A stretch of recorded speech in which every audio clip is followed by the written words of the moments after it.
You got the guitarra way? Yes, sir. You gonna play something, homie? Yes, Metallica cover?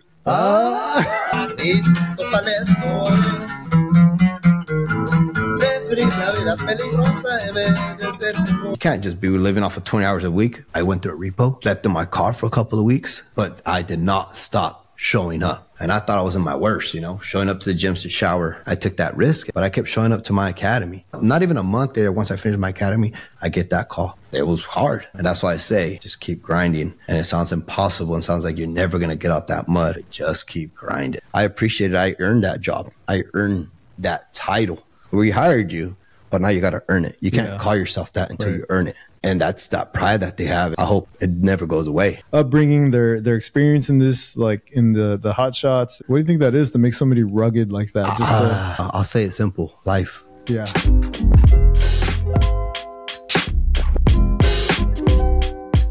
What's up, man? Welcome to the podcast. Thank you. Thank you for having me. How many tattoos do you have? So far, just 2. Okay. So far, just 2. So you got your first tattoo?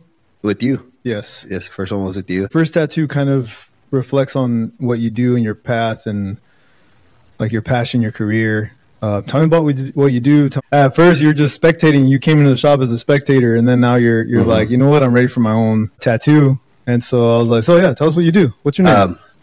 Well, my name's Abraham Arevalo. I am currently a wildland firefighter for the state for CAL FIRE. It's a seasonal. I've been doing this for about 8 years. This would be my 3rd season with the state. Before that, I worked with the feds. When I was younger, I come up from a Hispanic background. I worked in the fields, whatever helped pay the bills during high school, helped my parents out. And at the same time, when I was going through my getting my certifications to get into the field that I'm in, I was working as a cook, and part-time, full-time, sometimes 2-3 jobs at a time. And I ended up, it was a lot of sacrifice, but I ended up getting where I'm at now, and I'm very grateful for my job. So I'm currently a firefighter for the CAL FIRE. That's what I'm doing now. What's the difference between the wildland and the federal? So federal, like how you said, is basically wildland. So it's up in the mountains, up in the cuts. How we say cuts is like, you know, rural areas. Yeah. So the feds, they stick to wildland stuff. So natural burning fires, you know, natural cause fires compared to CAL FIRE that covers counties, that covers also some wildland, but just for the state side, they cover medical aids, they cover structure fires, vehicle fires, vehicle incidents. They call it full risk. Okay. So it's like any type of, basically like what you think from the cities, from the city guys, all that kind of stuff. Any type of emergencies that we are able to help in. Yeah. That's what the state covers. So it takes a little bit more qualifications, more stuff to get into the state, and even more to get into cities, municipals. Yeah. But for the feds, it's more of a physical demanding job than it is cert wise. It's very difficult, but it's a lot of certifications that you get with the feds. You do it as you're working. Yeah. So it's not like you have to take time out of your schedule, out of your job, out of your stuff to go to school, to go to academies, to go to that kind of stuff. You just, as you're working, that's the experience. And then they give you a certain cert once you perform certain tasks.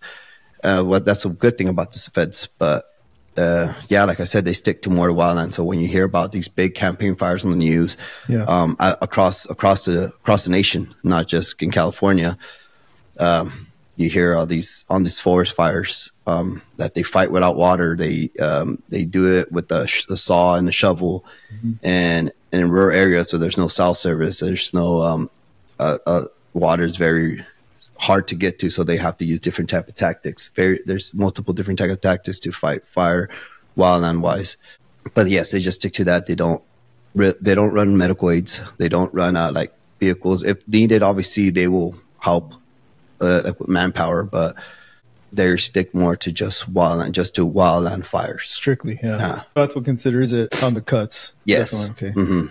So when you worked in the fields, or at the times that you worked, how long did you work in the fields? How did you get into this career? How did you find this career? How did you, like, was it out of high school? Because, I mean, you're still fairly young. So, like, how did all that work? So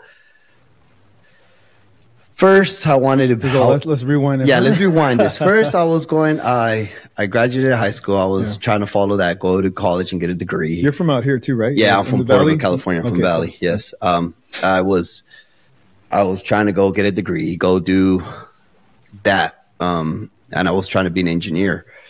But like how you said, I don't have that background coming from Hispanics where like I got older, and since I was in high school, I had to help my parents with bills, with living costs. You have siblings, right? Yes, I have siblings, and we all had to do the same thing. And then eventually they all moved out, had their family. And I was the youngest, so I was always worried about that. So eventually I ended up cutting college short and finding, like I said, multiple jobs to have my own living and also try to help out at home. So it was very difficult. So that's how my education career started.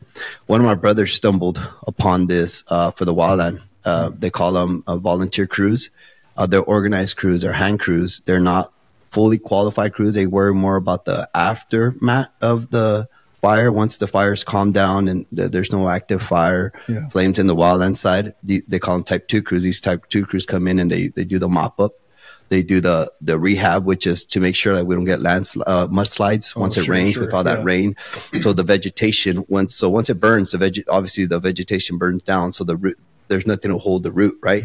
So that's how we call those. We get those manslides. So that's what those crews try to go and try to prevent, rehab, make it seem like make the nature back to nature. Like if there was no, because they use a lot of equipment there. They use dozers. They use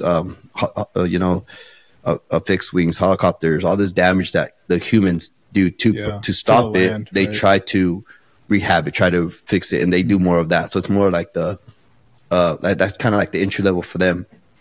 So my brother would do that. He stumbled upon it. He got like a 2-week training. It was pretty basic. They just they taught him the basics, the hand tools, power tools, the basic tactics of how to fight wildland fires. I was gonna say, because that to me sounds like a lot of knowledge you have to know. As a volunteer, you have to. Yeah, so that's crazy. So you go in there. So he did that for 2 weeks, and like I said, this is more of a wildland is more physically demanding than it is like it's kind of straight, narrow. Like okay. You go here, you start digging line, you take the vegetation off from this side so it doesn't keep burning so hot, you know? But until you see it, you don't get it. They could paint the picture, but until you see it, you will not get it. Yeah, it's like it's definitely a hands-on experience. So most of the time, so he was in these crews and he would always tell me, and I'm like, well, I'm going to school. And I was also, which was something I'm going to bring up later on.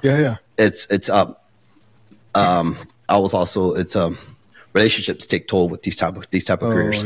So I was in a relationship, and you're gone for 2-3 weeks at a time, like out in the forest. So sometimes sometimes you're lucky to have all that. So I was hesitant on that.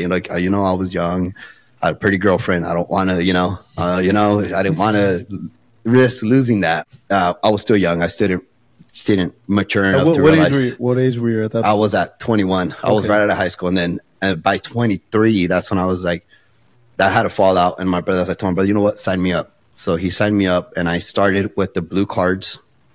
They call them, well, some people call them blue cards. It's it's a derogatory word for them now. They call them organized crews now. But the type 2 crews that, like I said, you just go for 2 weeks. They give you the basic wildland training, which is just how to swing a tool, how to mop up, how to attack the fire if you're doing like a hotline or indirect line or direct line. They just teach you the basics, and then they throw you with the guys that have been there for years, and you kind of just pick up off of them. It's kind of, think of like apprentice kind of stuff. Like that's kind of how it works. Like, so you go with a guy, like a smith, like a mechanic. You go and you work with a guy that's been a mechanic, and you just pick up from him. Or like how I'm pretty sure you did that, right? You were telling me that when you were pay our dues, you have to. You had to go and sit with someone, and he kind of explained his way of doing, and you kind of add your stuff to it. So that's like you learn the tattoo stuff, but then you take that time, right? So that's kind of how that worked too. They give you the basic. What is that time frame for your apprentice? It was just 2 weeks, and then after that you start working, which was 2 weeks. Yeah, 2 weeks, and then you start going, you start working with them. But like I said, everything's like more of like on the So it's more so like basic, like almost like safety stuff too, right? Because you're swinging tools.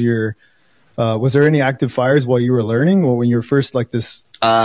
For my first year, believe it or not, I never saw any live fire because I was in a Type 2 crew. Oh, gotcha. So it's a little long and complicated, and hopefully I'm good at explaining. So like I said, they do more of the after the storm, right? When the calm comes, you know. So they come in, they mop up, make sure like the smoldering. You know, think of what when you're doing like a lumbrada, when you're doing a campfire, right? You're drinking some beers, right? All right, think of that.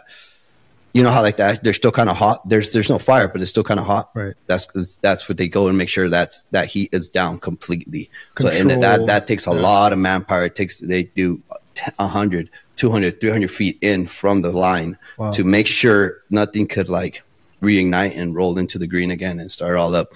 So that's the biggest part. That's what takes the longest. It's like stopping it, getting a line around the whole wildland fire.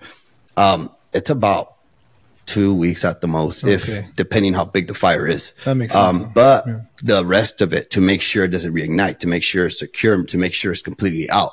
Think about it's a lot of land. Yeah. It takes a long time.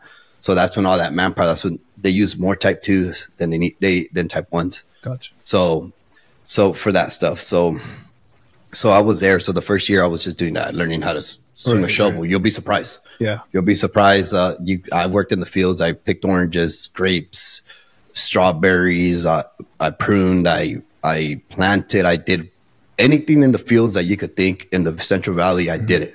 At what age did you do that? I started at 10. I should have said that out loud, but I started at 10, you know. Being a youngster, I was still elementary, and my grandma taking me to the fields to drop off my grandpa and my uncle to go work, and I'd see that 5 in the morning, 4 in the morning. You have to just show up and be a part of the work crew, podando, you know what I mean? What they do out there in the surcos and all this. You know, I witnessed that, so I was wondering, that's common. 10, that's when, you know, but it's funny because you said you and I did the same thing as far as we fell in love with the work.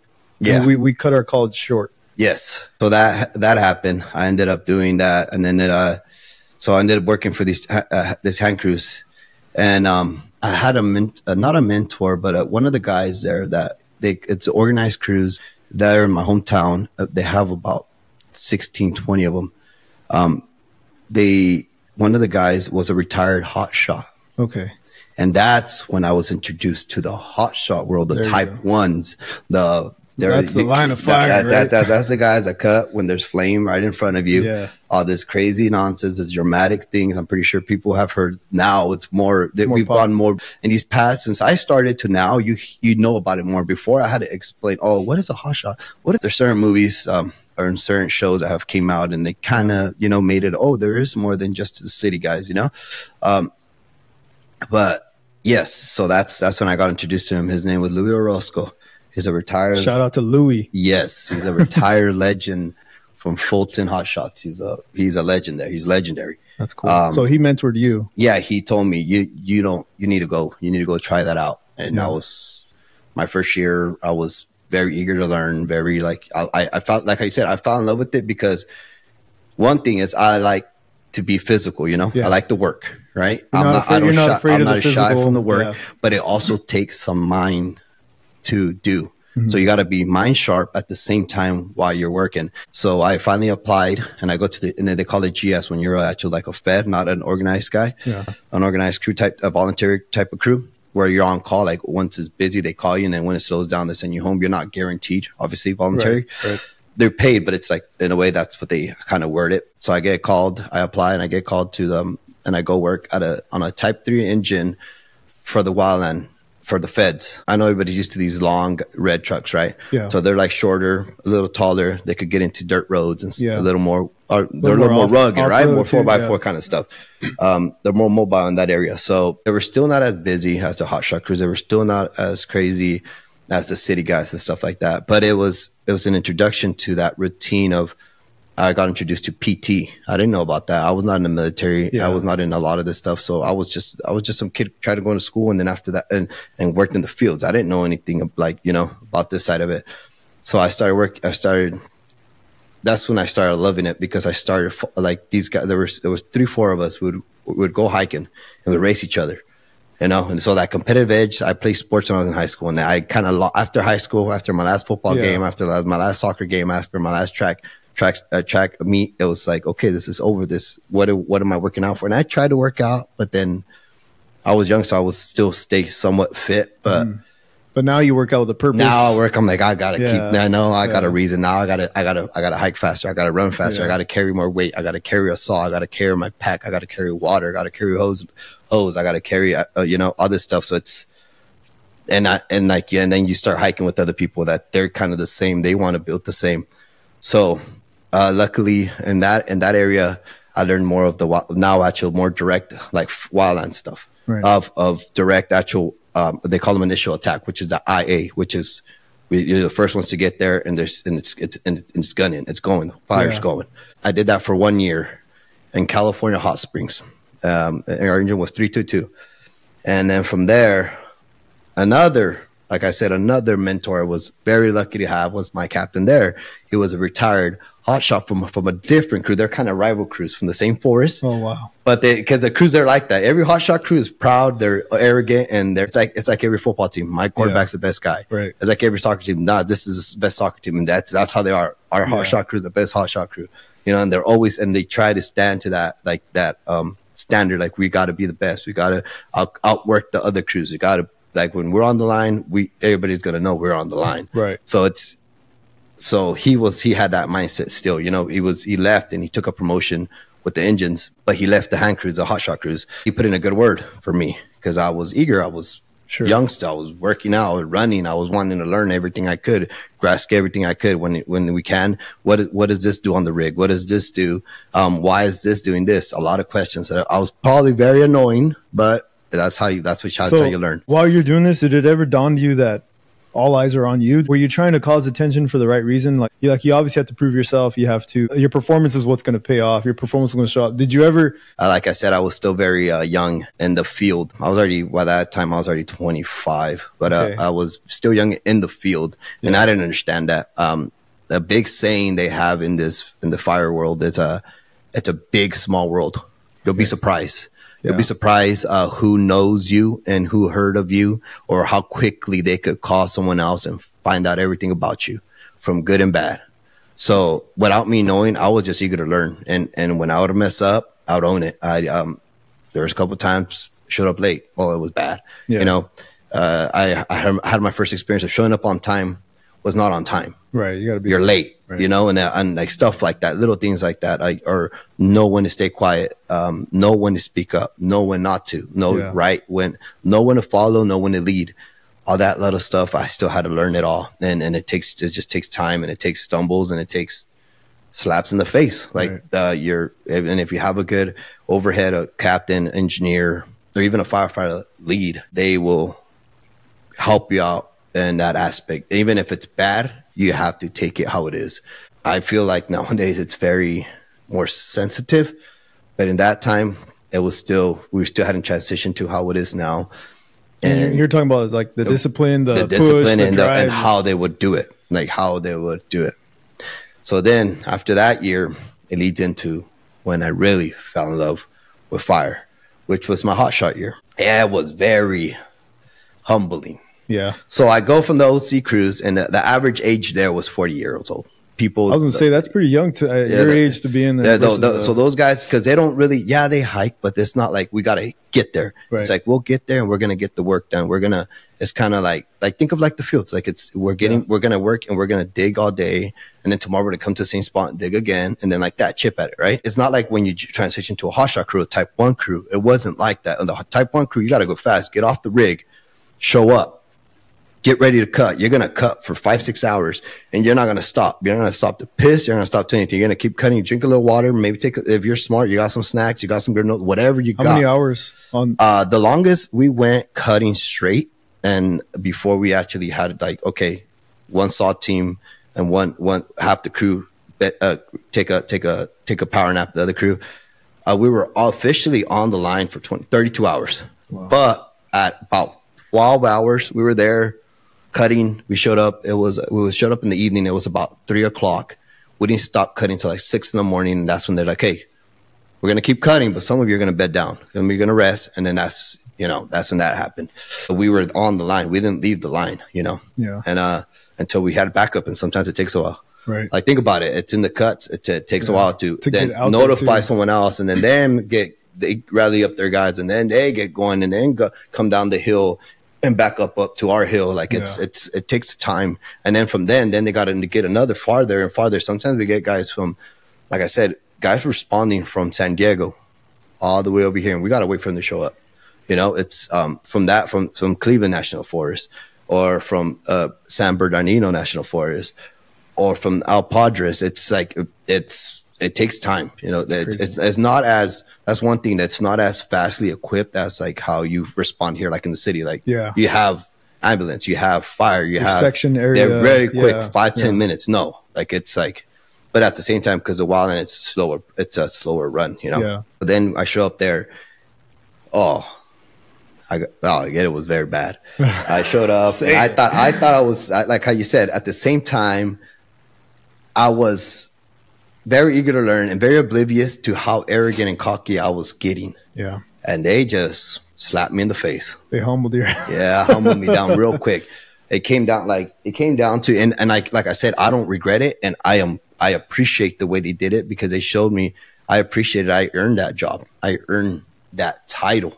I earned that. It wasn't just like, oh, you show up and you're at that. Now because we hired you, you're at. No, it was, we hired you, but now you got to earn it. You can't call yourself that until you earn it. And that's that pride that they have. And that's something that I hope it never goes away. Yeah. Because that's what molded you. That's what almost gave you your like resume. And I know a lot of people say us Hispanics are very hardworking.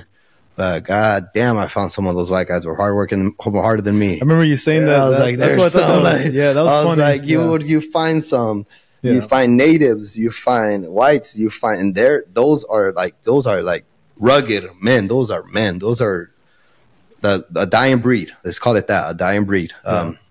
Built different. They're just built different, man. God, they sleep 3-4 hours and they're running on fumes, and they're still running faster and harder and working harder than.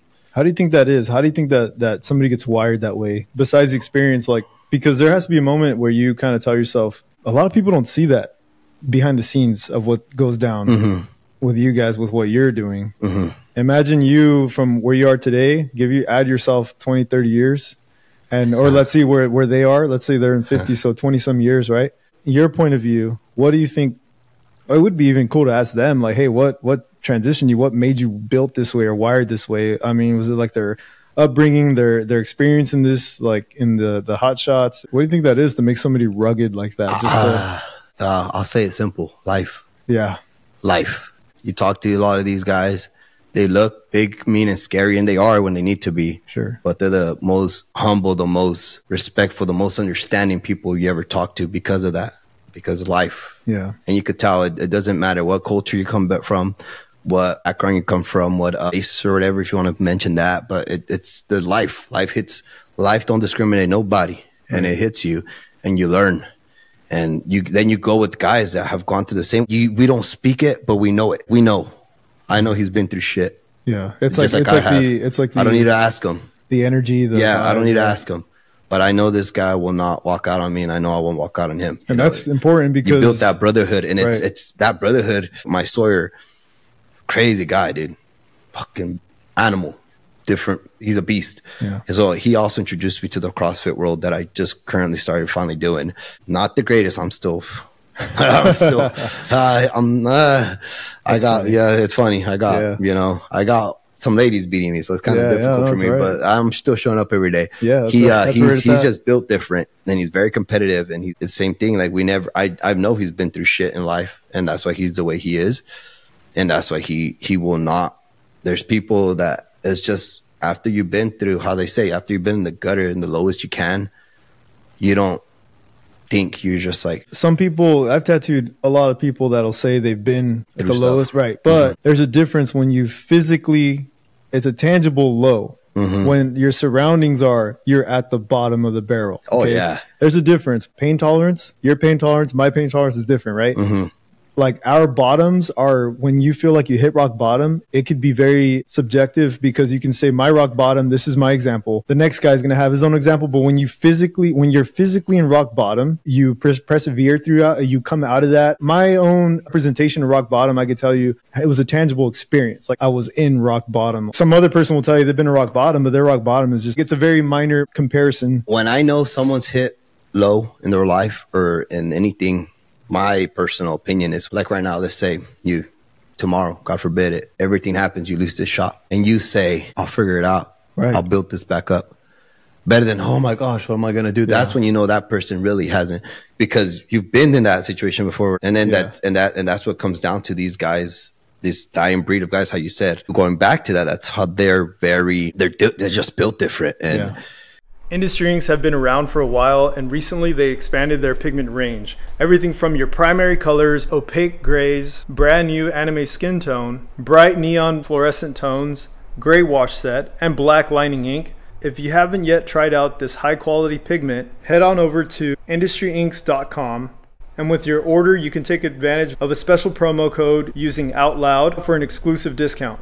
Try out their new range for yourself, and thanks again for the partnered sponsorship. And then we have a saying too.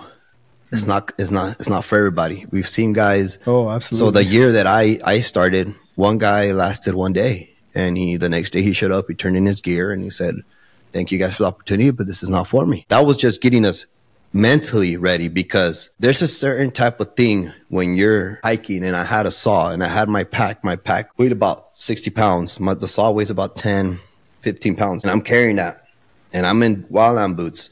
They're very heavy, and you're just there, and it's hot, no shade. It's in June, and they're hiking us in the peak of the heat just for us to get used to it. And you're there slobbering. I just vomited. And then one of your overhead tells you, you want this or not? If not, get out of the way and give it to someone that wants it. Ring that bell and leave. Get out. And we all go through it. And none of us said, oh, this is not fair. None of us, just like the guys before me went through it. And they're there. Obviously, they're returnees. They return to work the next year and the next year. And they're not questioning it. They're just looking at you, seeing how you're going to respond. And I never understood this until one day we were in the shits. We were somewhere, we're like, oh shit. How you said, are we going to get out of this? Are we going to, oh shit. You don't want that guy that is posting, oh, look, we're doing this. Look at that. Or the clout chaser guys. We don't want that guy. We want that guy that once they told him that, he got the fuck up after vomiting and finished that damn hike. I don't give a damn if it took him 2 hours, but he got up and he didn't quit. He didn't tell him no, and he showed up the next day. Yeah. And he did it again, and took his ass beating again. He took his ass beating again. I want that guy, because you know what's gonna happen when you know what happened to me the first time we were cutting line, hot line, right? Flames, not too high, 3 feet, doable for us. That there's certain times, like no matter how amazing we are, or we think we are, badasses, or it's not. There's certain limits for everything. Yeah. We don't have water. Right. We don't, so we can't do this much. We had a little shift of wind, and for the first time ever, this was already halfway through my halfway through my third year as a firefighter, wildland firefighter for the feds, thinking, oh, I'm on my third year. I'm hot shit. I'm good. Yeah. You know what I did? I sucked smoke, and I panicked, and I turned, and I just saw one of my cabs just grab me and say, where the fuck you going? Get back in there. And he just told me, cover your, and he told me, like, get your yellow, suck it up, and keep going. I was like, what? I was able to do that because why? When I was hiking, it wasn't about the physicality. I'll finish it. Yeah. I'll finish it. But it was about breaking me down. They're telling me how weak I am. They're hitting my vulnerabilities. Am I going to sit here and cry and be like, oh shit? Or am I going to get the fuck back up and finish? Yeah. Because that's what they need. Because you get to the point to where you're up there by yourself with 20 other guys, and you don't got nobody but them, and they ain't got nobody but you. Are you going to have their back or not? And that's how they look at it. You have to see it. And then it transitions. And then from there, I took that mentality and I took it to the state side. And then like when we're training for structure entries, it's called the PAR. We go 2 in, 2 out. So if I go in with my partner, we're going both in, we're both coming out. Sometimes we have some training. One time it slipped out. We were training. The kid panicked and he took off his stuff. So what's not real life? I told him, well, fuck me then, huh? Yeah. Like, what if in real life, well, fuck me, huh? That shows you everything. That exactly. Cause I took it since the shots, they taught me, dude, like, I was going to ask you, when you transition, was it easier for you though? Because you're coming from the shots. It's like a slang. We call it the green pants of the feds, because we wear green pants. The blue pants are Cal Fire, city, county, because they're actual blue. Right. They wear blue on uniforms and stuff, right? They expect you not to understand the city world yet. If you say, "Oh, I come from the feds and I was a hotshot. I come from the feds and I did this many years," they expect you to be a worker. They expect you to respect. They expect you to know when to shut up. They expect you, because they expect it. And you best believe your old overhead is going to hear it if you're not doing good. Right. And that's, you end up looking up to these people, because they went through it just like you when they were younger. And then obviously they're promoting and they stayed in that career. They just like you were laughed at sometimes or cussed out or pushed to your limit to reputation is everything. Yes, to you guys. sir. Yeah. Yes, sir. That's just like tattoo artists, tattoo shops, everything. Anything. Same thing. That's where I felt like we had a lot of parallels with what we do. Yeah. So in my opinion, when I always say the best way of selling, the best way of marketing, the best way of business, the best it's always been since day one is word of mouth. Word of mouth, yeah. Word of mouth. Everybody, and it comes from reputation. If you want to, because what's the first, you could hand someone a resume. Like in my career, you could hand someone a resume. First thing they're going to do is they're going to call. You're going to be that guy that takes off his mask trying to run out. Yeah, they're going to call. They're going to call the people. Hey, how is this guy? Yeah. They're going to be frank. Is he good or is he not? Or sometimes you don't even have to call the overhead. Sometimes just by the name, someone there already knows you or has heard of it. And what do you want to hear? Nothing. I rather people not hearing anything about me. That means I'm doing good. Yeah, clean slate. Yeah, you know what I mean. Build your rep there. Right. Yeah, but and everywhere you go, a lot of people struggle with the transition from the feds to the city or to municipal, right, or to county or to Cal Fire to the state. I went in knowing. I learned from the feds. You don't know everything, even though you think you do. Just because you've got everything right so far doesn't mean you know everything. Just because you've been the fastest here doesn't mean you're the fastest everywhere else. Just because you're the strongest here doesn't mean you're going to be the strongest over there. Just because you're going to be the hardest worker here doesn't mean you're the hardest worker somewhere else. Before I worked in the kitchens, right? Yeah. And I worked in multiple kitchens. The biggest analogy I say is everybody has a Caesar salad. It has three ingredients: romaine lettuce, Parmesan cheese, and croutons. But everybody does. You'll be surprised how different everybody does a simple Caesar salad. I like that. So that's how I take it when I go to this job. Every station washes something stupid and dumb as their dishes a certain way. Every company, every station, every shift, they have their way. Every captain has his way of running his shift or his house.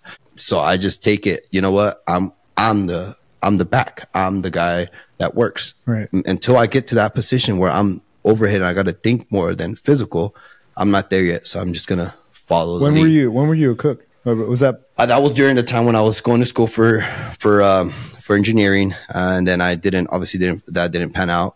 And it wasn't because I wasn't good at it. I just not a school guy. I can't sit. Yeah. I just can't sit in class for 2-3 hours and hear a lecture. It's hard. And then especially go home. If you've been on this grind and then I just couldn't do it. Shift gears and it sticks to me. I was good at math. I went up to calculus. I calculus based physics. I took chemistry. I took a couple of engineering class courses, intro engineering courses. And even now when I do training, because we have to to go from you start training from one thing to another, you're constantly going back, you're constantly learning. So let's say from firefighter, then you want to go do rope rescue. Okay. So now you got to go to class. Now they got to sit down in class. The good thing is in this field is we're like workaholics. Most of us are hands-on guys. We're not bookworms. We use the book for what we need, but we're not bookworms. Like show us what it is, explain it to us, and then let's go outside and let's do it. And then explain it while you're doing it, why you're doing it, and that's how we'll learn. Most of us. Application. Yes, that's how we're very hands-on. Explain it to us on the book, but we won't get it until we actually do it. We have to do our bloodborne pathogen testing and first aid, things like that. And there's some questions that I physically have to stop, and I have to go back and look at my station and be like, it's this, it's that.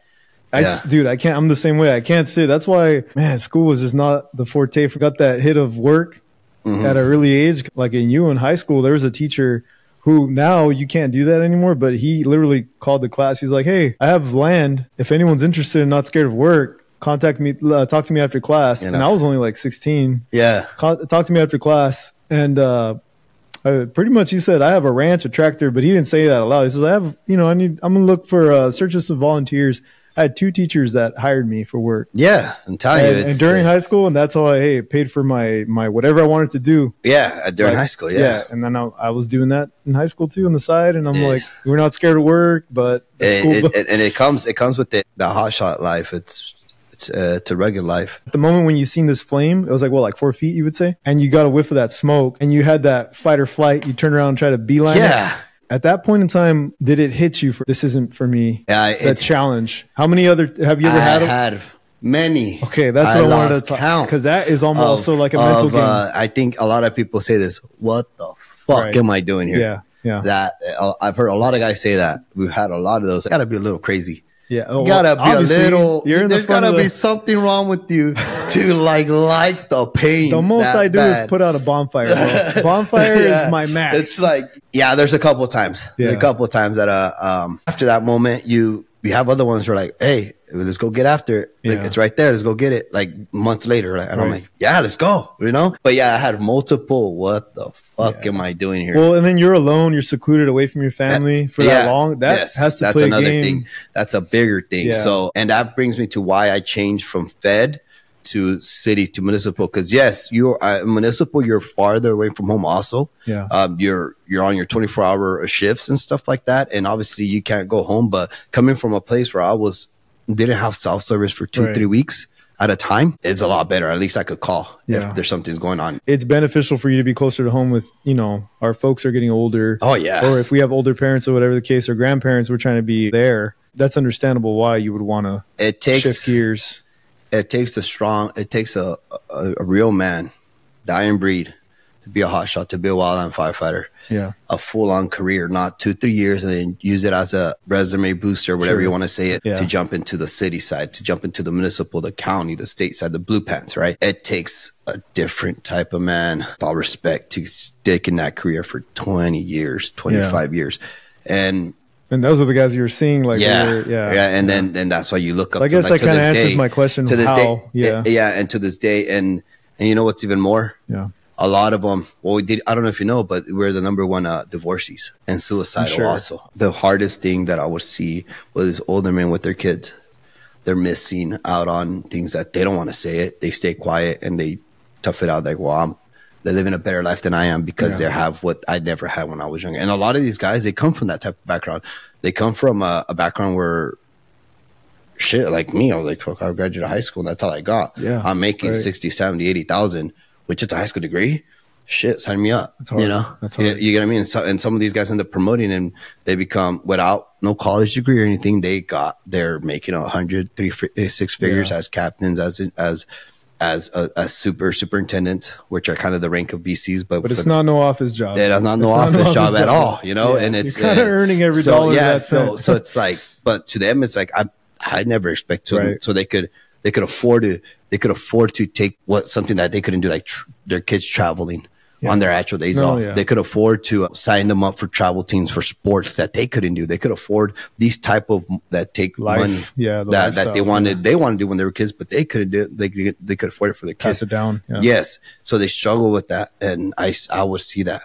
And that's one of the reasons. So was that kind of like your own, like, that's why I was awakening? Yes. It was also awakening for me. Like, and then that's one of the reasons I'm still hesitant for a kid. Because I want to have my family, but I don't want to put them through it. It's not their fault that I'm a little crazy in the head and I like this goddamn career. Sure. Yeah, so it's Did you miss out on anything? Did you ever have your own personal thing that you missed out on? Put it this way. My family doesn't even hit me up to go to weddings. I miss my sister's wedding. I miss, as a Hispanic, two of my nieces quinceañeras. It's like, it's a big deal. It's a woman a lady becoming she's going into womanhood, transition to womanhood. They didn't even bother asking me.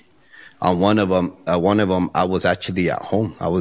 Came back and it worked out, but I didn't even bother asking me because they knew that I think my family felt it was harder for me to tell them no because they, So they kind of didn't want to like Yeah, they know the weight on your shoulders. Yes, as far they don't want to. So yeah, and it's very difficult because like us a while, and especially for hot shot crews. So there's permanents. That's 10.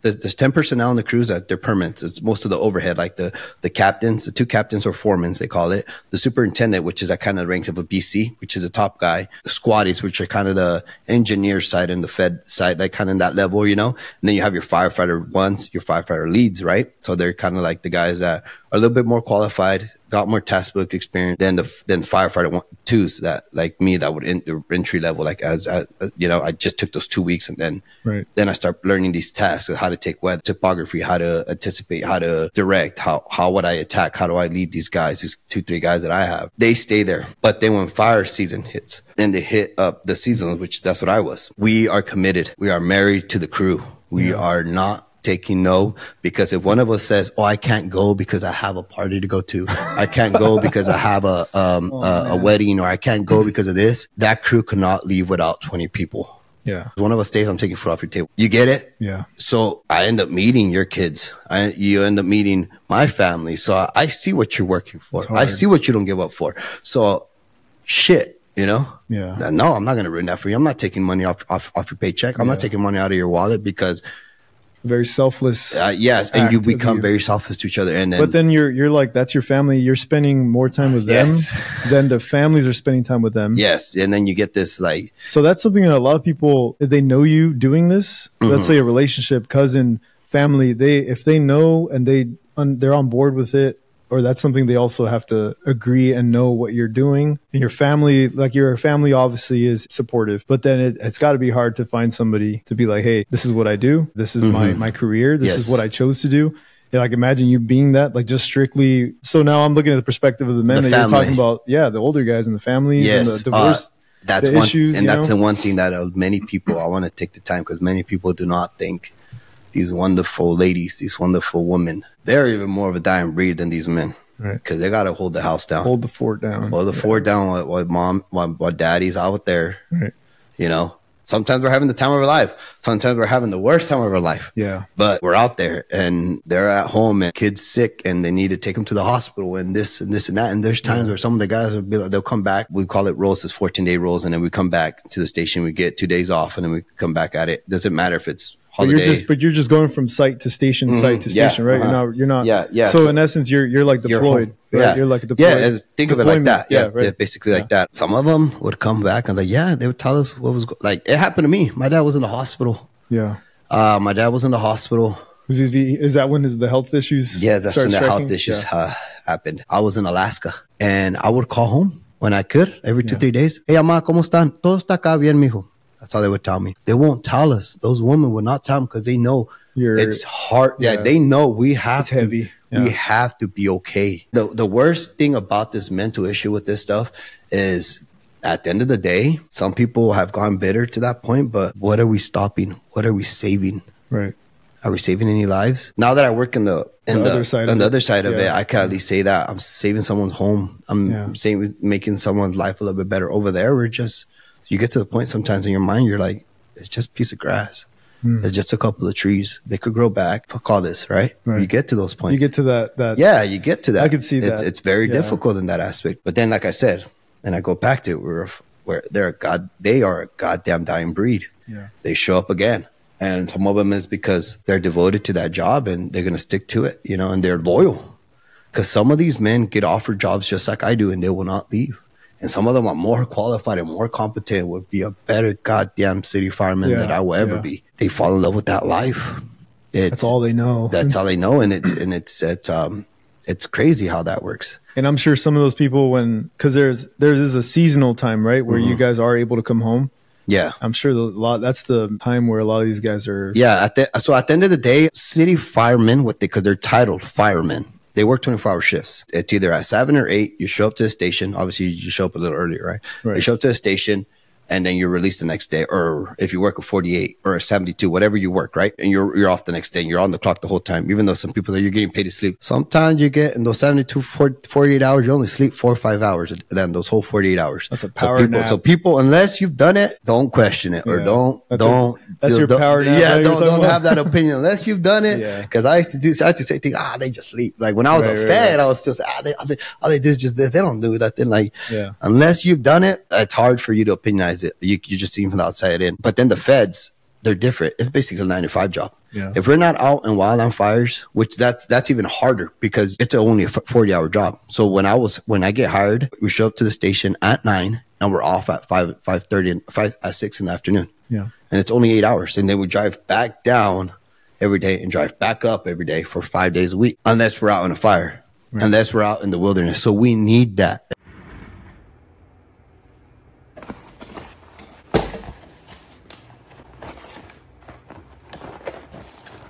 What's up, Tattooing Out Loud listeners and viewers? A quick shout out to Helios Tattoo Supplies, one of the newest sponsors for the podcast. I'm proud to be a sponsored pro team member using their needles on the daily. Next time you're thinking about stocking up on supplies, head over to the website heliostattoos.com. Thanks again to Helios for sponsoring myself as an artist and sponsoring the pod. Now back to the show. The Feds get hazardous pay. You only get it when you're fighting fire. Right, when it's active. Mm-hmm. Yeah. And then you get overtime, which we get 16-hour days. Like they're paying us 16 hours per day. And we'll obviously work more than that because by the time we get off and then go bed down and go eat, like you only get 4 or 5 hours some days and then go back at it again. So we need it. So it sucks because the permanent guys survive because a lot of them saved during all the overtime during the fire season. We're gone all the time. We leave on our 14-day rolls and we come back, get 2 days off, go back. We call it R&R. We go back at it again, come back, go back at it again, come back, go back at it again for 6 months. Dang. So if you count the days that you're home, you're probably home 10 to 16 days in 6 months that you're actually home. And one of them, either you're spending it drinking, and one of them, those whole 2 days, you're just in bed all day, getting ready because you know you're going to go. They already tell us sometimes like, hey, on our way back, they want us over here now. So we already they already take off from the station knowing we're going to take off automatic because we pull up on our next days, you know? Right. So you're like, shit. Yeah. So I'm trying to rest because then, you know, I got to perform. These guys are counting me. I'm counting on them. He's got to pull. Everybody has their job. Everybody has their little thing, as meaningless as it probably seems to it, but it all clicks together with these hot shot crews. It's all gears. It's all. Everybody has how to say, like in the bands. One guy has a tambourine, but he's gonna play the tambourine as best as he can. One guy's a drum set. One guy's a guitar. You know, one guy's the lead singer. But you need everything to make that song work. You need everything for it to click and for it to work. And you need a very cohesion, very together, very brotherly crew. And it gets going. And once they get going, God damn, you'll be surprised the shit they do. I've heard stories when people, they're saying they're out there on these tours, if you will. Mm-hmm. They sometimes break down. They break down because I think all that mental struggle that they're away from their family, they're away from what they're used to out here, their lifestyle. They were used to that, and now they're away in this setting where I think it just gets to them, you know, and they break down and they get those negative thoughts and the negative. Have you ever like witnessed or yourself or whatever, like to keep them their head in their game, or somebody has to come to you and be like, hey, get it together? I could see you're kind of bummed out or aguitado or whatever, and they're like, hey bro, like keep your head in the game. We're almost done with this. And it's happened to me and it's happened to everybody. Because I'm sure the lack of shower, lack of sleep, just rest in general. Rest, we call it those double digits. Once you hit those double digits on a roll, if you're smiling that morning, right, that ticks me off. Why the hell are you smiling? Why are you smiling? Fuck, dude. I feel horrible. I want to go home. I want to see my girl. I want to see my kid. Some of the guys, I want to see my family. I want to see my kids. Anything will set you off. You're like, dude, how can you be smiling on, like, you know, what happens to, you know, like that? So, or just those roles where you're like, get up, cut all day, go to sleep. Get up, cut all day, go to sleep. Because there's some roles where, okay, we cut for like 2-3 days and then we tie it in. And then, okay, now we get a day of like, okay, we're going to go mop up, watch the line. We kind of rehab our body and then we got it again. But a lot of soups don't like to do that. Like I said, they're proud. Right. So what do? Where's the next big fire? We tied this one and this one's tied in. Let's go find the next one. And they make calls sometimes and they're calling ICs, incident commanders, for that run. Like like, hey, this one's tied in. It's nicked up. Do you need us over there on that one? Ready. That one just started. You need help over there? Yeah. Let's go over there. One of my shifts, we tied in. Oh yeah, fuck yeah. It was like 2:00 in the afternoon. Get on the rigs. We were cutting that night, the whole night. Dang. At another fire. You know, like that's crazy. Any of the most recent, like the bigger fires, were you out there too? Any of them, or did you ever experience any of these, like the down south? Or I was in several. Dude, I can't ask me the names. I won't. Yeah, no, but like, but yeah. I bet it's all blurred to you. It's all, they're all blurred. You've done a lot, dude. They're all blurred. Like they all become blurred after a while. Yeah, there's only a couple. There was one in Colorado where we had to boogie out. We call it boogie out. It's like get the hell out because get in the Humvee, get out there. Yeah, because it burned over. We were basically pretty much running. We got on the rigs. We drove out. 5 minutes later, we looked back where we were at. It was all burned off. That's how fast it was. Then, is that the furthest you gone out as far as travel? Yes. No, Alaska. Oh, that's right. You went to Alaska. I went to Alaska. What part of Alaska? Shoot, I don't even know. I don't know. We landed at Fairfax, and then after that, we got in some other small. I hate flying. Oh man, I hate flying. And then they get us into these little rugged fixed wings, and they're shaking and vibrating. And I'm seeing like bolts. I was like, God, are we gonna? And these guys are just laughing at me. Little hoppers. I look like a 10-year-old little girl scared to the shit. I'm like, God. They're like, dude, you've done stupider shit. I'm like, dude, this is scary. This is the way I go out. All these fires, you go out on. No. It's so on the way back from once we finally flew back. Soup gave me some pills to fall asleep, but knock you out. Yeah, roofie you real quick. I was sweating. Oh God, there was one time where we call it burn back. So it was gonna slop over. We jumped on top of a ridge and we just started cutting, throwing everything down, and then we started lighting because it was gonna overrun us. We had nowhere to go. Sure. But that day wasn't as scary as that goddamn flight. You know, like put me back on the fire. I was like, that's funny. Oh God, it was bad, and that day was bad too. Like it was. So dang.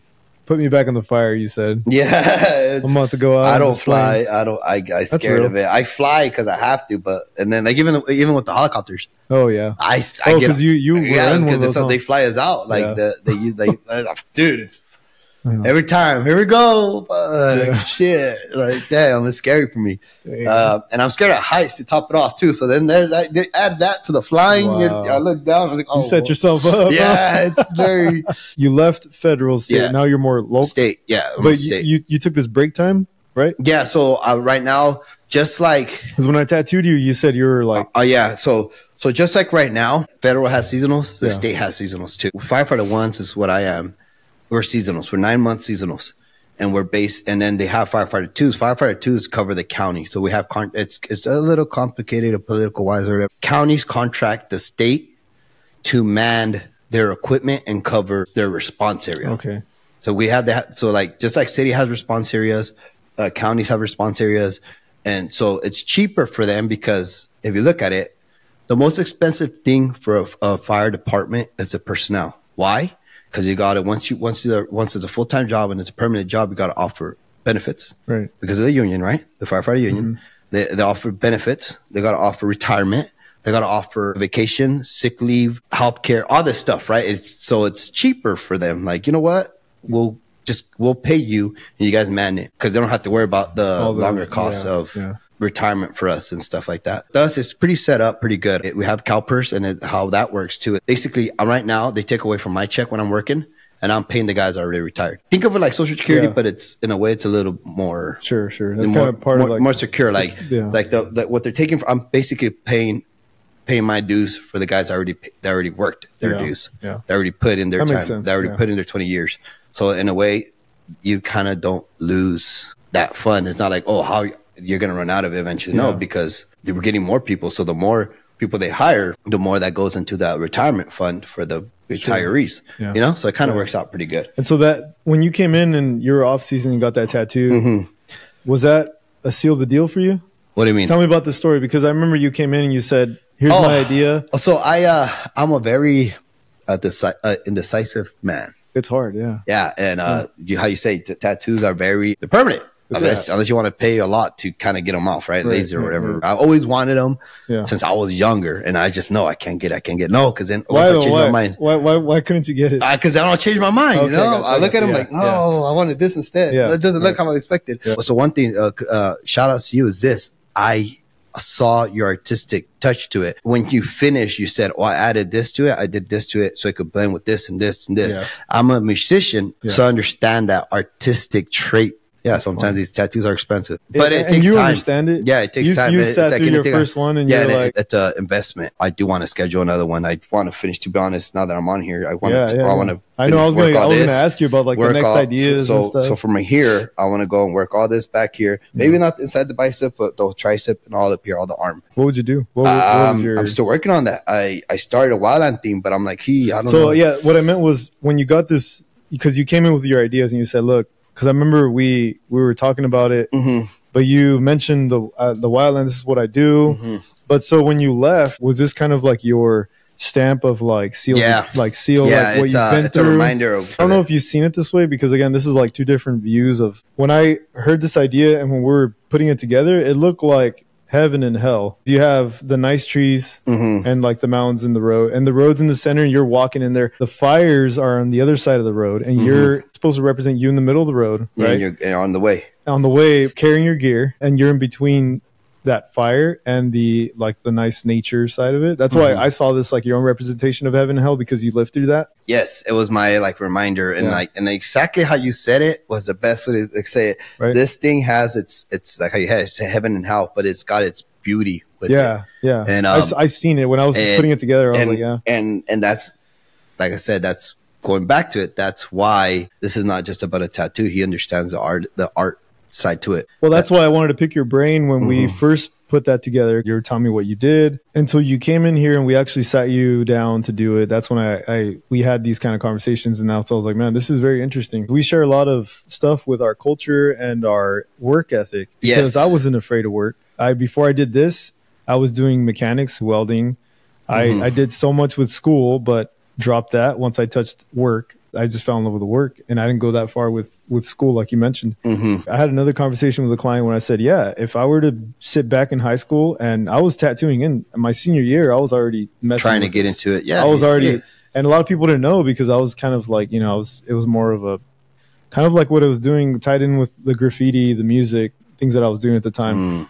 And so I'm like, I didn't think this was going to pan out like this. Your path, your background, your work, to now sitting to commemorate what you've been through and put it on your arm. I think that's pretty awesome. Yeah. I think it was pretty cool that. So it was I made it more personal and custom. Yes. Yes. And it was more up to me. Like I said, that I dug into it when I saw you kind of interpret that, and I was like, I want that. Yeah. So yeah, I've gone and seen tattoo artists, and none of them got me over that hump. But that was more like a guideline. Okay, this is kind of how it was gonna look. But then you added your finesse to it, let's say. And I liked it. I really liked it. It was really good. It's a simple silhouette of the fireman, and the way I see that, he's walking calmly. And it's true. When we would show up, we wouldn't run.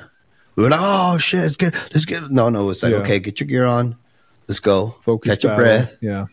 Get ready, get your mindset going, and start walking to it. Yeah. And then once you get in there, pull cord and let's go. Yeah. Get it. Go after it. Get after it. Think of like boxers or you're in the zone. It's a focus. Yeah. Right before the game, right before the fight, you're just sitting there like calm, getting ready to go. And that's what that walk, when we were walking, knocking off the rigs, off the buggies and going in, that was our thing. Did you find your first tattoo therapeutic? Oh, definitely. Was it because it was a whole different experience? A whole different experience. And to be honest, it was in like a lot of people talk about the pain.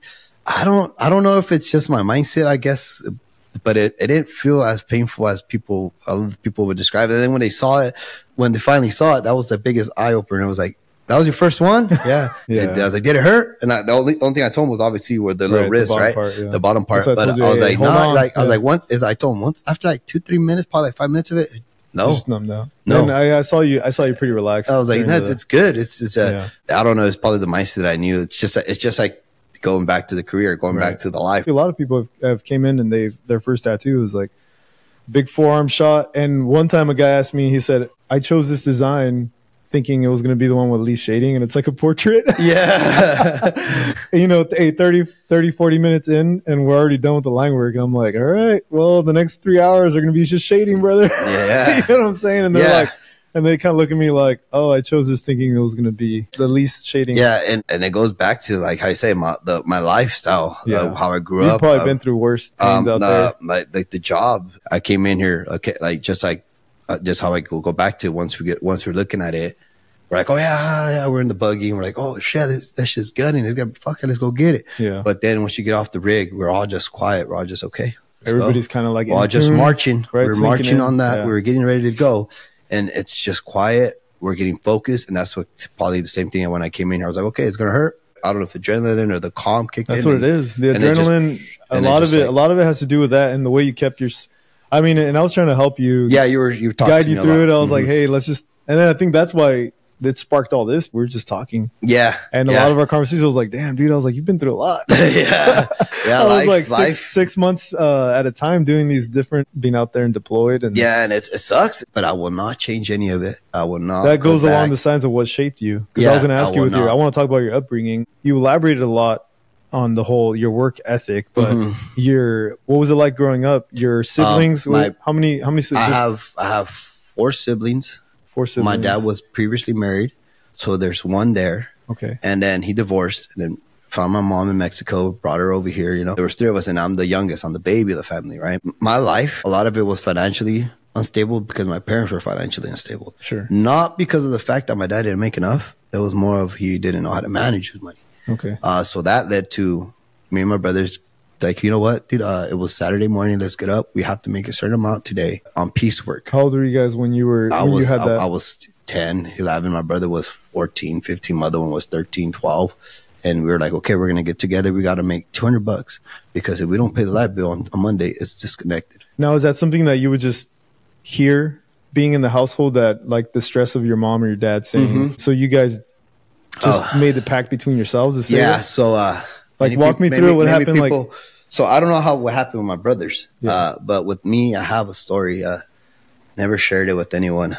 I don't know if fuck it, I'll share it. It's a good time to do it. In 4th grade, I was the baby of the family, so I was the baby. You know, baby get what he wants. I wouldn't even realize how my other brothers, like when I wanted chips, they would get 1 bag and I would get my own bag. Your own bag, yeah. Yeah, and they would get 1 bag between all 3 of them, like my sister, my 2 brothers. I wouldn't realize that, you know, so I'm the baby. We're going good, you know. And then one time I came home and my mom gave me a little bit of beans in a tortilla. And I was like, I don't want this. And it's not enough. My mom said, it's okay, just eat it.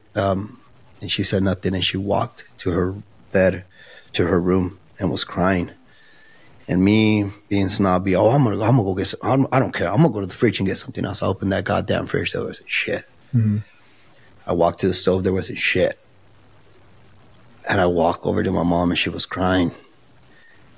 And at that age, I realized what I had done, what I had taken for granted, because that little bit that she gave me, my brothers were going to come to home.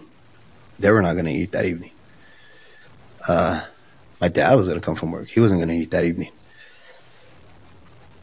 You know, my mom wasn't going to eat, you know. She literally gave me the little bit of fucking food we had left. She never knew that I saw her crying. She walked away. But after that next Friday morning, I had never worked in the fields. My brothers were already going, and I never did. That next Saturday morning, no one woke me up. I woke myself up. I told them, I'm going with you guys. And my dad said, no, mijo, quédate en la casa. That's muy niño. No, I'm going to go. Since then, there was not one weekend I fucking took off unless it rained. Yeah, they'll take you at any age. Being a father, I try to instill this into my own kids, man. I'm like, I don't want them to have, I kind of do, but I kind of don't. It sucks. I see it with my brother. Yeah. My brother, he's not the richest man in the world. He's not the poorest man in the world anymore. And he works his ass off just like I do.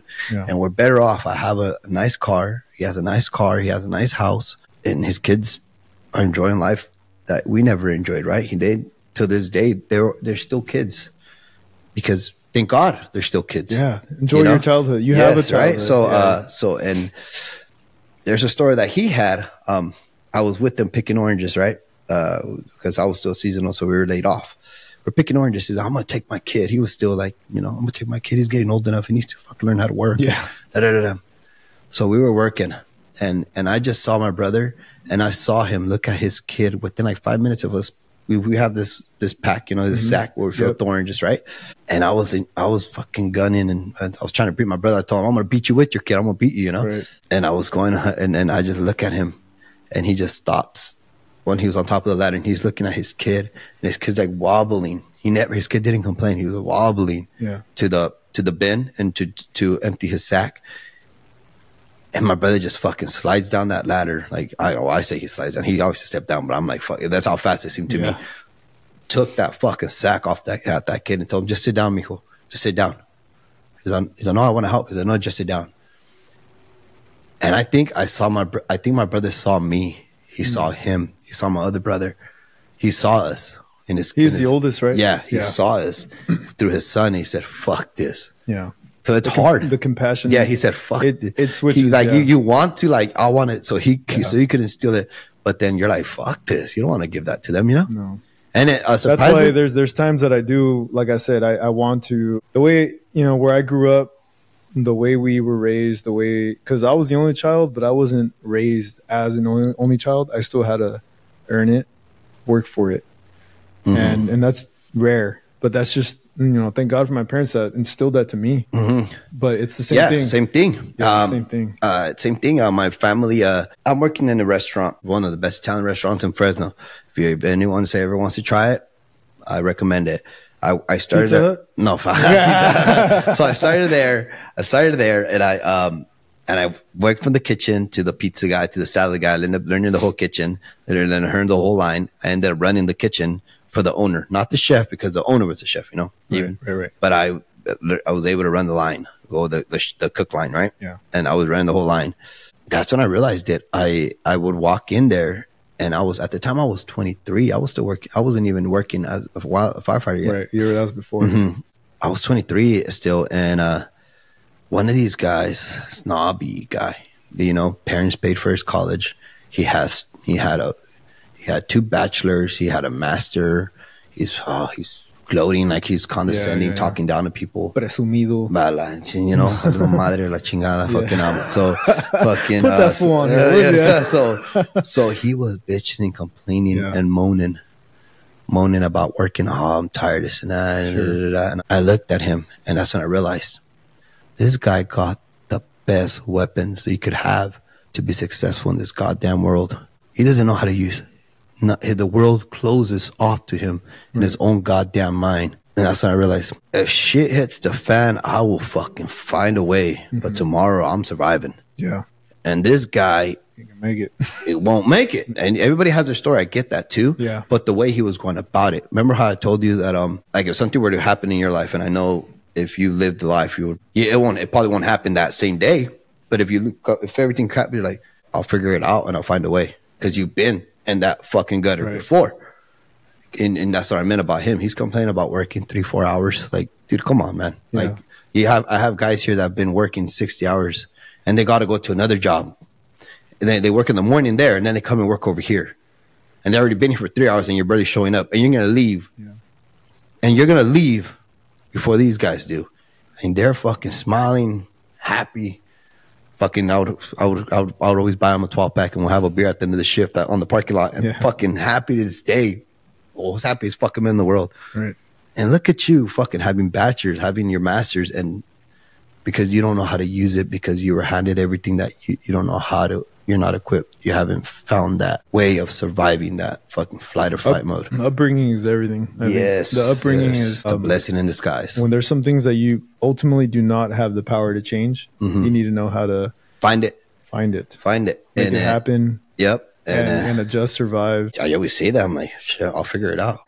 Quick pause on our chat to give a big thanks and shout out to today's sponsor, No Numbing Cream Tattoo Club. There's a lot of controversy that surrounds the usage of numbing cream during a tattoo session, and I totally understand. Every artist has their concerns. With No Numbing Cream Tattoo Club, they've crafted a unique formula that is effective, doesn't alter the skin's texture, and is completely safe. I've used it already on multiple clients, especially when we're doing those marathon sessions, and it really helps them sit comfortably. You could use it not just on tattooing, but there's body piercings, laser tattoo removal, laser hair removal, waxing, and permanent cosmetics. They provide an easy step-by-step instruction on how to apply. So if you're planning your next piece and know you'll be in the chair for a while, consider using No Numbing Cream Tattoo Club to make the experience easier for both you and your artist. Thanks again to No Numbing Cream Tattoo Club for sponsoring the podcast. Those of you listening or watching the video version of the podcast, I appreciate all the support that we've been getting from clients to listeners. You guys have been awesome. If this is your first time tuning in, don't forget to subscribe or follow the channel on any of the platforms where you catch your podcast so you don't miss out on any new episodes. All right, now let's get on with the show. Thank you again. Let's talk about music. You got the guitarra way? Yes, sir. You gonna play something, homie? Yes, Go ahead, brother.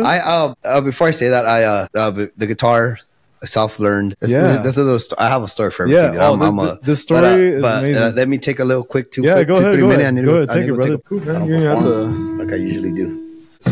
All right, I'll adjust your mic real quick.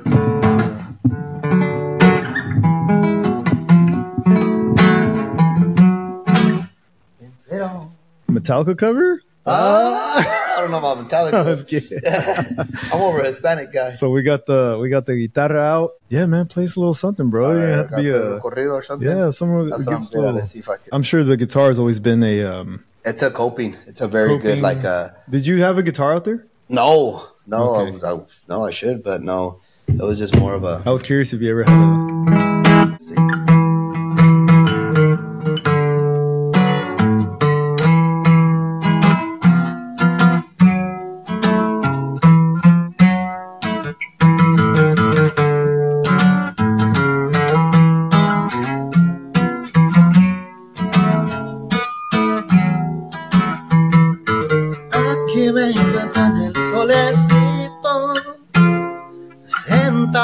Fumándome un gallito, reflejando de los buenos tiempos, todo tranquilito. Salud.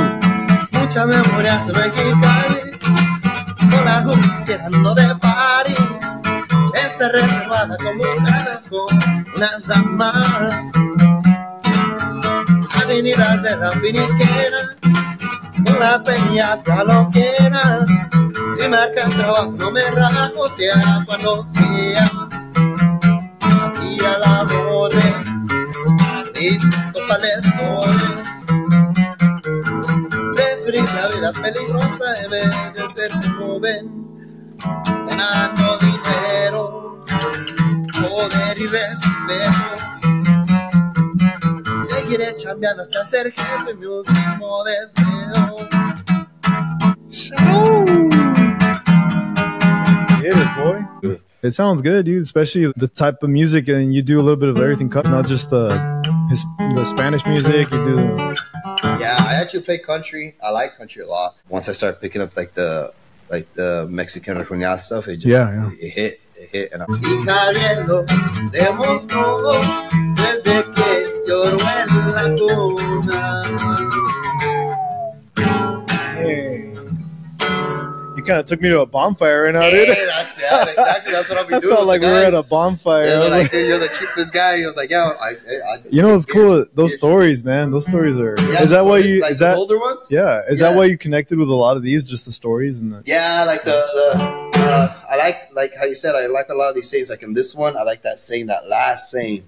Los valientes de palabras son ligeros de pezuña. So it's like, well, hey, Google, translate. No, I'm kidding. That's described as basically the valiant with words when it comes down to it, with actions. Yeah. Be about it. They ain't about it, you know? Right. And I like that stuff because it's true. A lot of people, I feel like nowadays, I'm a very fan of Yellowstone. Yeah, Yellowstone. And one of the phrases that he said there, and I to this day, I love it. It's in this society, in this world that we live in now, it used to be ran by men. And a man's word would hold a lot of weight. Yeah. This nation, this world is ran by cowards. Yeah. And they're the ones who win. That's your next tattoo idea, right? Yeah. When did you start playing guitar? Back in 5th grade. It was my getaway. These parties that I told you about. Oh, yeah. You'll be surprised. A lot of the guys like this more like they just want to chill, have a beer, and like these romantic ones like this. Like, so I'm te voy a echar un potpourri. One of my favorite potpourris. Right. It's a more like upbeat, romantic, not romantic. So it's como somebody's gonna be off. Just don't make me cry, bro. No, it's good. Triste right now. Llévate toda la última rosa, si no olvides nada. La última rosa, la primer mirada, que se muere nuestra historia.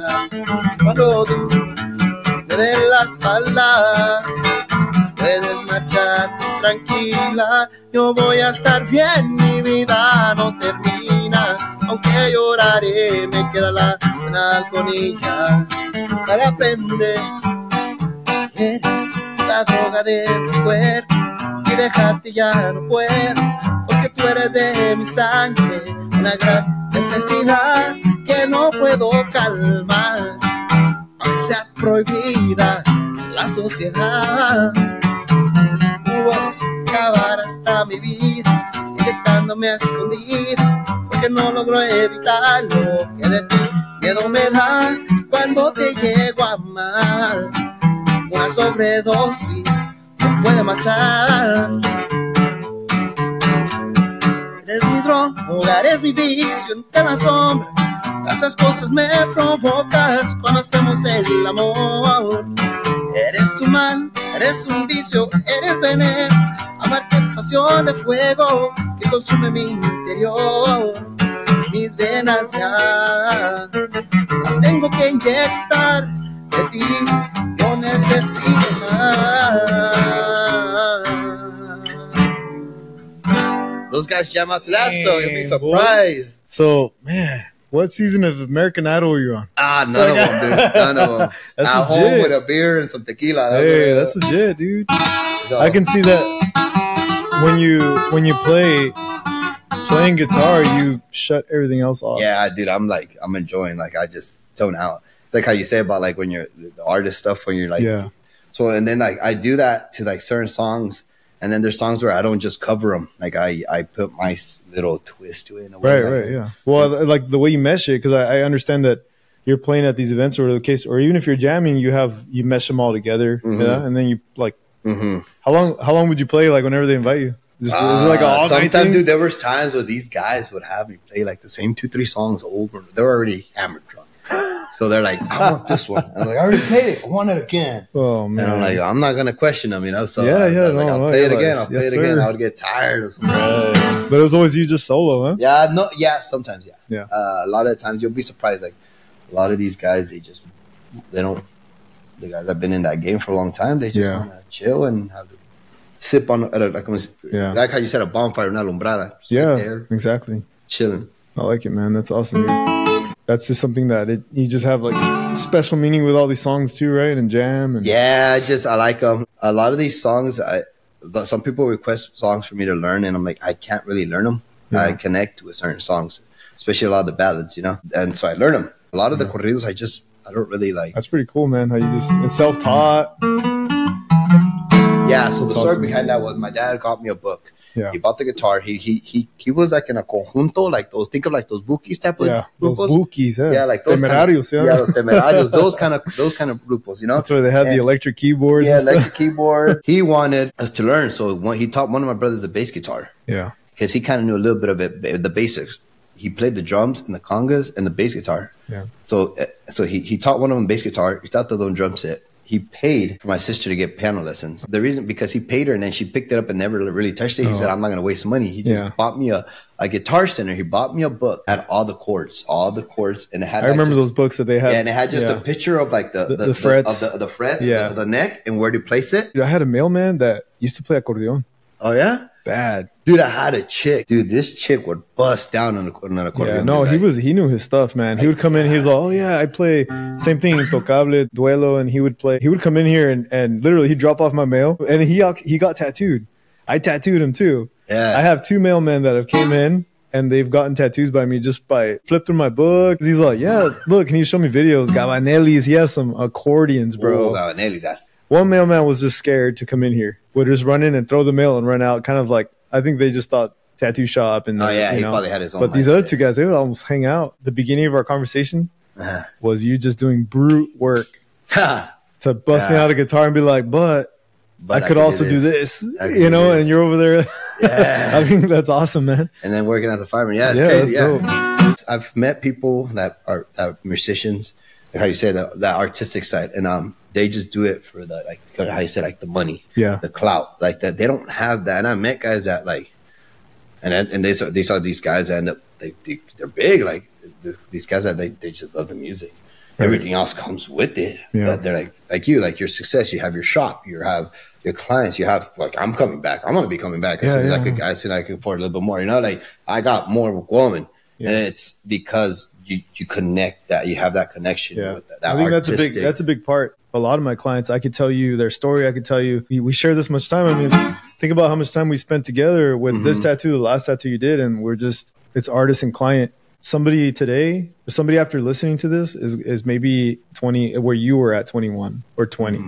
And maybe they have this influence to join this, the wildland fires. They have something, and music might be an outlet for them. Are a lot of similarities with the hustle, with the work ethic, our upbringing, our culture.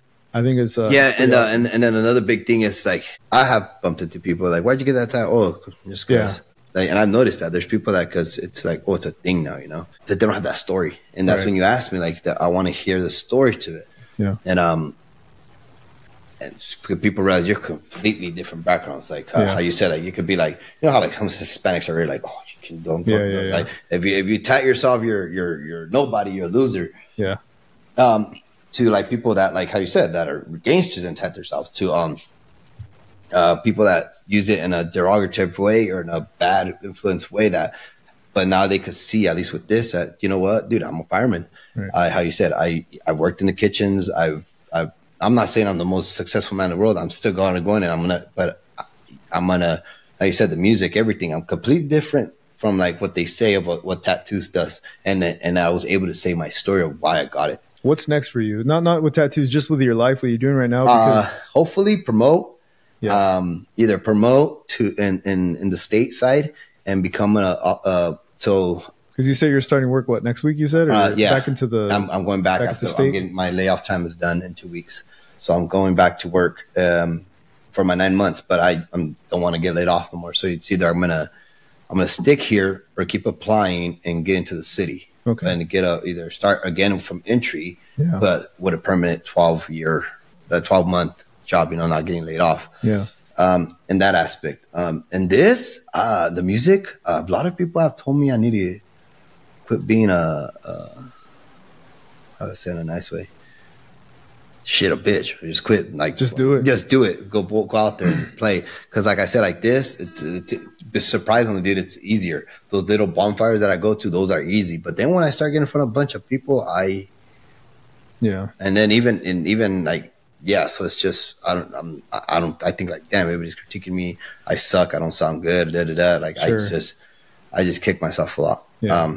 So in that, hopefully one day I grew up some courage like you and do something to put this out. Risk taker, head first. Yeah, and that's on my career wise and that, and then obviously the tat. I still don't know how I'm gonna merge it. I'm still looking at photos and stuff, but this is what's coming up. I want to finish all right here. The outer forearm. And finish it up, curl all the way to the back. And then I started my thigh, probably finish that leg. Yeah. So I'm going to do like the offset. Remember I told you I wanted the offset? Yeah. Opposite so that's probably for now. But eventually, obviously, with time. With kind of like a conclusion to this, because this has been amazing. Mm-hmm. I knew you and I would just flow. And we would just be talking off topic or whatever. Not even off topic. I just feel like I knew you and I had a lot to say. But what message can you pass on to someone with your own life experiences? What kind of message can you share to someone from your own life? Like if there was something to say, like I know you said earlier you had something like you came up with this whole idea of what you've been through, and then you said as a cook everybody has their Caesar salad. Yeah. What through life, what you've been through, and to what, because who knows between you and I what even is in store for my future but from where we are now to this point, if we reflect on what we've been through, what would be the message you would pass on to someone about life in general and the musician stuff and everything that I went through? The highs don't last forever and the lows don't last forever. Yeah. There's a flow in life. And when you're in a high and in life where everything's lining up, everything's falling into place, everything's going good, don't be worried about the crash, because it's going to happen no matter what. Life, it's going to happen. But enjoy it and be grateful for it, and be grateful for those moments, and hold on to those, and be ready for it. Be ready for tomorrow. So I like to say past, present, and future. Don't dwell on your past, but learn from it. All right, look back to learn from it, not to be like, oh, regretting, or like, oh, I used to have all this and now I don't. Yeah. But learn from it. Enjoy your today. Because I don't know who said this, but they said past, present, and future. The past is the past. It's yesterday. The future, look forward to it. It's still unknown. But don't live. Yeah. But it's unknown. You can never put a timestamp. You can never put a like, oh, in this exact day, this is gonna happen, because it's unknown. You don't never know what's gonna happen in the future. So don't dwell on it. Don't live off the future, and because then you're gonna miss the gift. Yeah. Which is today, which is the present, and that's why they say it's a present. It's a gift. Yeah. That's why it's un regalo. Yeah. Present. Yeah. Enjoy today. Don't dwell on tomorrow. Don't dwell on the past. Yeah. And don't spend too much time looking at tomorrow that you missed today. What you could have done, what you should have done. Don't be obviously address tomorrow, address the future, but don't focus on just that, and don't realize that for trying to get somewhere, you missed a moment today. An opportunity. You missed an opportunity to meet somebody. You missed an opportunity of a good conversation. You missed an opportunity of a good compliment that day. Something that's small and simple that someone said, you know what, your hair looks good today. Right. God damn, that's probably what you need. You were having. That's what probably we need to hear. You were going through the shit before that, and then all of a sudden that little, oh damn, you know what, I do look pretty good. Yeah. You know, like something small. You don't. So yeah, learn from your past, but don't dwell on it. Yeah, that's coming from somebody that's seen the line of fire. Yeah. So that's been through the, in the boonies, like you mentioned earlier. Yeah. That's worked in the backwoods, and you've been tested by physicality. You've been tested by, man, whatever gets thrown at you, emotions, your mental state, your balance. I feel like that's why I kind of wanted to pick your brain and see what would you, if you had something to pass on to somebody, what would this man say to you know what I mean? Because enjoy the today. Enjoy the ride. Enjoy the ride. Yeah. That's awesome. And money brings you stability, but it doesn't bring you happiness. It's just a tool. It's just a tool, a life tool. And don't forget that. Right. That will not bring you happiness. That will bring you the tool to succeed, the tool that you need. Right. But that's not everything in this world. Like you said, those that smile and those are pissed off or whatever. Yeah. Because it's like, why are you smiling about it? Yeah. It's difficult. But it's like, it's not all about that, man. You're rich inside. You're rich with your family, what you have. Yeah. And be happy with what you got. Don't be content. Right. Don't be complacent, but be happy with what you got. Yeah. Be grateful for what you got, and just keep going and keep getting that grind. That's right. And always, the last thing I would say was this. You're sad? Yeah. Get the fuck up and go get it. You're hurt? Get the fuck up and go get it. You're hungry? Get the fuck and go get it. You're struggling emotionally? Get the fuck and go get it. You're already struggling. You're already sad. You're already hurting. You're already broke. What's the worst you could do? Get the fuck up and go get it.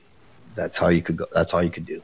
There's only up from there. Yep. Yeah. Just get the fuck up, wake up, get out of bed and go get it. Whatever it is. Yeah. Whatever it is, just get up and go get it. You don't got work that day, get up and go do something. Right. Don't just stay in bed all day, you know? Yeah. And eventually that craziness of doing something every day and not seeing the result.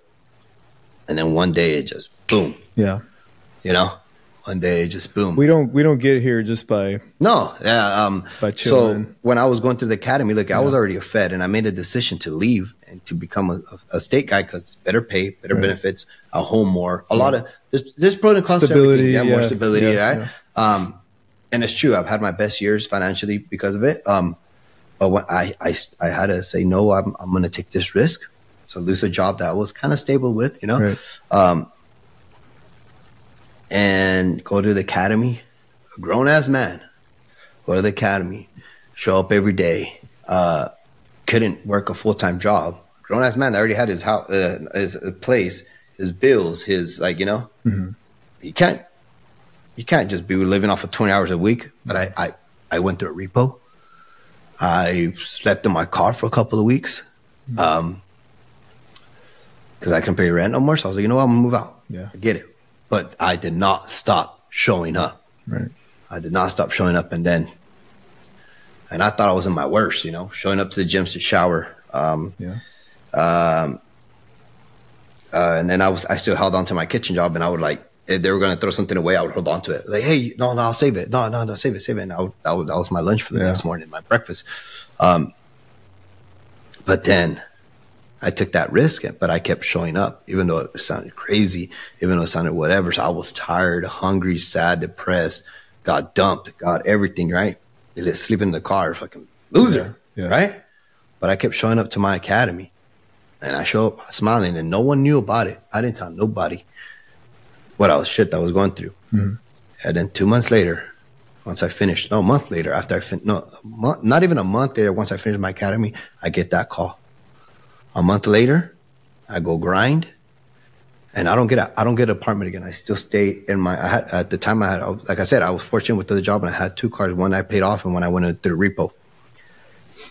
And my first paycheck got that car out, and then I kept going, and I kept showing up to work, and I didn't tell nobody I was struggling. I didn't tell nobody I had $20 in the bank account. Yeah, because everybody there was like, dude, we have a good job. We're good. Like, we're making $6, $7, $8 grand a month, whatever, you know. Yeah. But those $6, $7 grand, every single my check, I had to pay something off, and then the next check, I was able to get a place, and then the next check, and it was hard, and that's why I say, just keep grinding. And it sounds impossible, and sounds like you're never gonna get out that mud, or you feel like you're in quicksand, and the more you kick, the more you try to get up, the more you sink. But just keep grinding. Just keep showing up. Just keep showing up. Just keep showing up. And then all of a sudden one day, boom. Yeah. Make it happen. And it happens. Yeah. And I'm not done. No. I'm not done. We're not done. Yeah. No one's done. I still got more. You can't be content. You can't be I'm grateful. Yeah, grateful. Count your blessings. Good life now. You can't be complacent. You can't be comfortable. Yeah. Always have to be striving for what's next. And we don't, like you said, it's funny because we don't know, but for that reason, you just got to grind, man. Yeah, fuck yeah, get after it. That's all you can do, get after it. Right. Especially when you're like, how I said, you're already hurting. You're already depressed. You're already sad. You're already broke. You're already hungry. You're already all the bad stuff. What else? Just get up and go get it. Well, what are you going to lose? Right. You ain't going to lose nothing when you're in that situation. Yeah. That's awesome, man. I appreciate you sharing everything, personal moments to the life experiences that's dope, man. And I know we're going to hear and we're going to see a lot more from what's next to come with your arm and everything. Yes, and definitely. Yeah, dude. I appreciate you getting together with me, and you're part of the shop community, and I just appreciate that, man. Yeah. And everybody out there too. Everybody I've tattooed. Like, a lot of people know about the city. There's all these shows. And then a lot of people don't know about what's behind the curtain. What goes on in the, we're just living our day-to-day life, clocking in, clocking out. What's going on out there? Yeah. Like, I want to promote that because you're the hardest working man.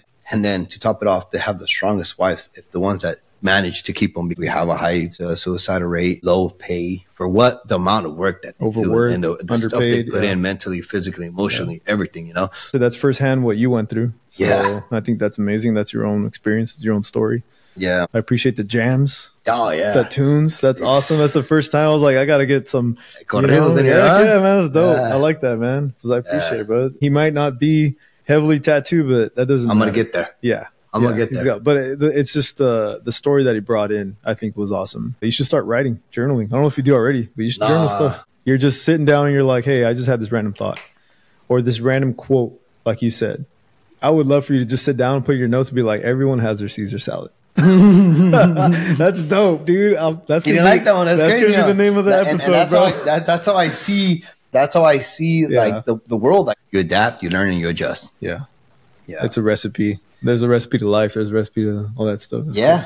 I like it, man. That's what I'm saying. Things like that. That's journal material. I would consider it. I need to. And then you write a song about it, bro. And you become the next John Mayer. Yeah. John Mayor. I don't John Mayer. Juan Mayor.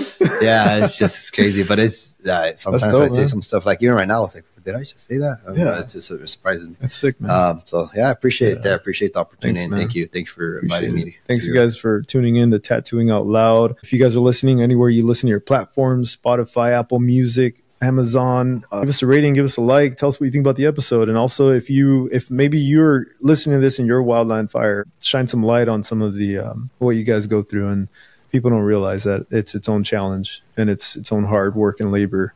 Make sure to give us a like and subscribe on the YouTube video vlog of this podcast. Thanks a lot, Abraham. Thank you. Man. Gracias, bro. Thank Later you. on, man. Thank you, guys. Later on, the next one. On to the next. Check now.